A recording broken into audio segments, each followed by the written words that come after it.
Alright, Sung, let's do this. Import. We go to downloads, OBJ. Let's say quads and triangles. That means that there's like five-sided stuff in here or something. I drag, just left click, drag it in, hit edit. Here we go. This is what it looks like. I'm going to go to geometry. You need to turn this guy off because you want this thing to stay sharp, sharp edges. So turn off, this is smooth divide. So now when I hit divide, it's actually dividing. If you look closely, you can kind of see the squares there. Divide, divide, divide. Let's see how many we got now. We're at 500,000. That's probably divided to about 2 million. Should be fine for painting. And now you can poly paint. And you don't have to try to use that the subtool master or whatever you're trying to use. Just do poly painting. And then from here, so then what I can do is I'll just change my material to something more basic like this guy. And this is white. I'm going to go color, fill object. It will fill it at, well, let's see, I got to turn RGB on. Then now it'll fill. So I'll go color, fill object. It should fill with the white. So now if I change to like a red color, let me just pull this up a little bit like this. Now that I change to like a red color, it doesn't, the whole thing doesn't change. But if I turn off add and just have RGB on, I can paint that color on here like that. See that? Okay, so let's show you what else you got to do. I'm gonna pull this back down a little bit. So I want to turn off for my standard brush. I'm gonna just turn off lazy mouse. I don't like that when I'm painting. So now it turned off the lazy mouse function. Just a couple things you can do. You can do like a drag. We'll drag this stencil shape out. You can do a color spray. It does a variety like that. And this actually has color variation, so if you turn the color variation up, it can kind of mess with it. You got drag dot, lets you drag this around for certain details. You know, I want that there, that type of thing. But you can also do this too. Do it that way. That's going to let you paint with that shape. This is going to kind of drag the shape and blend it as you're dragging it, kind of thing. So you can see the difference in the strokes. That's pretty much it for the strokes. So what you'll probably have to do for some of these areas is you'll probably have to mask them off. That being said, like there's ways to mask. Like, okay, I want all this to be blue.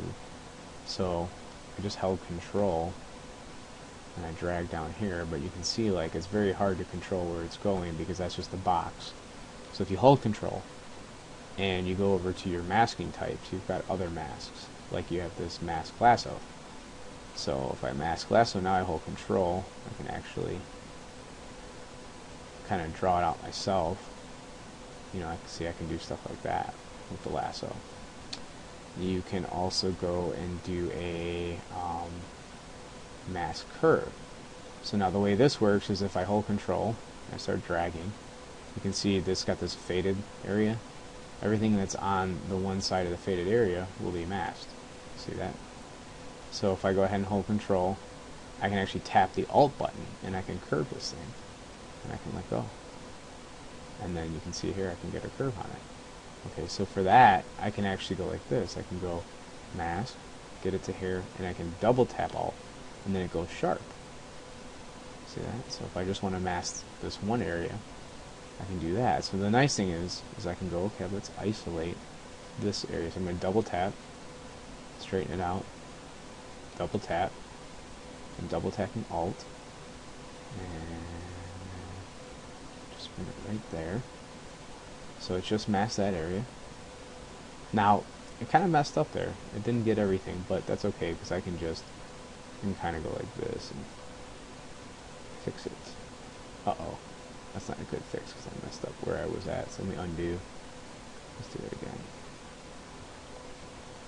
And then there. We got the rest of it. So now, if I inverse the mask, which is just holding control and tapping outside of the object, So I just hold Control Tab, and then as I'm painting, it's only going to paint where the mask is not. Or for that matter, I could just go Color, Fill Object. Now I can clear my mask by holding Control and dragging outside. Okay? So that's how you can paint this. Now watch this. So I'm going to go ahead and do one more thing. Let's go and just do something crazy here. I'm just tapping Alt. Mask that. And inverse it by holding Control and tapping. Change this to blue. Say Color, Fill Object. Clear the mask out. So now I got this red, white, and blue thing. Hey, I guess I am in the U.S. So wait, hey, Korea's got red, white, and blue too, don't they? I think. Now I can go down to Texture Map, and I can go to Create, and I say New from Polypaint, and voila, there's my texture map from Polypaint. Now I say Clone Texture. It clones it up into this area here, and then you have to flip it on the V. For whatever reason, ZBrush has like this reverse thing, and then you just hit Export. Save it as a PSD, save it as a photo, or JPEG, whatever. And you've got your painting stuff out. So there you go. That's about how you do that. I mean, there's a lot more to it, but obviously that would take a lot longer. And there's a lot of tutorials. You go on ZBrush Central. They'll show you how to do a lot of stuff. But I think that knowing how to turn off the smooth divide is going to get you past a lot of issues that you're going to have, like just turning off this SMT and then painting right on the model, and you don't have to use the projection master. Okay? There you go.